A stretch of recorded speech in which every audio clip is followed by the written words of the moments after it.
Yeah, that backstory of the chaplain who passed 70 years ago and his remains Yeah. being found. I guess that's the critical point. That's what the people who wanted to make the film brought to you. Is that what Yeah. happened? No, not at all. Oh, wow. No, the story. So we never intended to tell that story of that guy whose remains were found 70 years, after his death in a prisoner of war camp in Korea. His name is Father Kapaun. He was a Catholic priest and a combat chaplain, and he was in this prisoner of war camp, being held by the Chinese. They gave him the opportunity to leave, and he said, "No, I'm going to stay here." And by the way, I'd have been out of there. Any of us would have been out of there. Yeah. And he stuck around, knowing that it meant his certain death, and it did.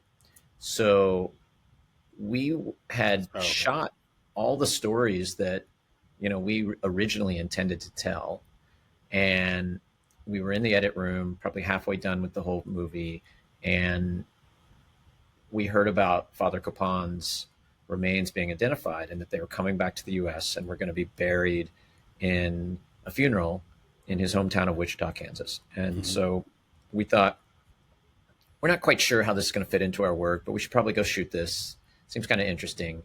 So we took my partner, Justin Roberts, who was co-directing the movie with me, who had been a former Army combat chaplain, had left the military, was back home at his, where he lives in Lake Charles, Louisiana.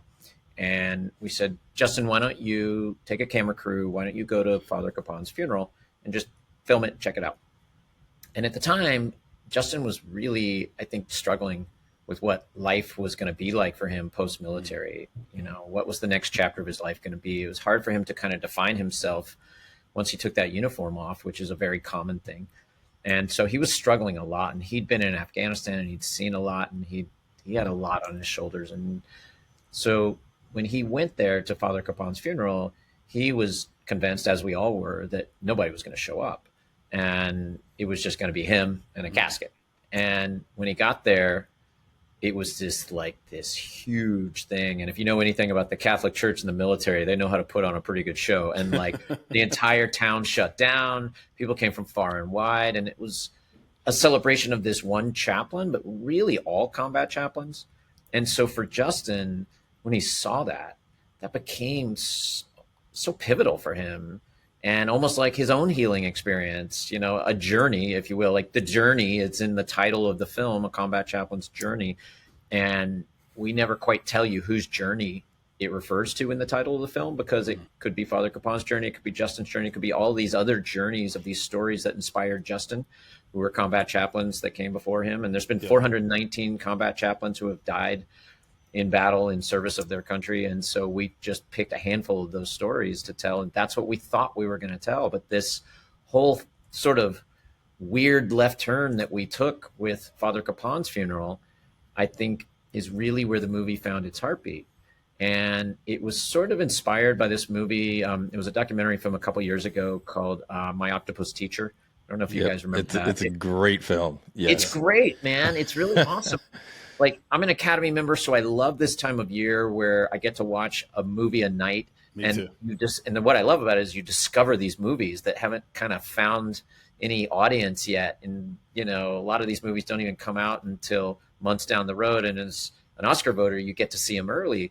And I remember my wife and I were sitting in our house and we watched, what's this octopus movie? Yeah, that sounds weird. Octopus, that sounds weird. All right, sure, turn it on. And, and so we watched it and we were so moved by it. Well, the thing about that is, like, if you remember that movie, it was the life cycle of an octopus from birth to death.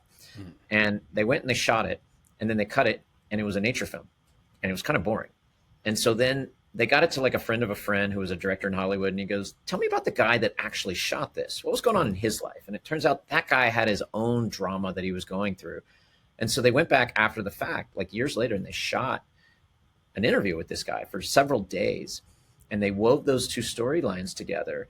And when they did that, suddenly the movie found its voice. And that's what made it so powerful. Yeah. And so we kind of took the same inspiration and we were like, well, we didn't intend to tell this story about Justin and this journey and Father Kapaun and all that stuff. But like, let's go with it, because documentaries are weird, man. You make a plan at the beginning and the only thing you know for sure is that the plan's going to be wrong.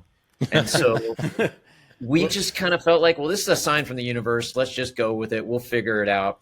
And I think that's what made the movie click, right? Because that's really where I think it ultimately found its voice. But we never intended to tell that story at all.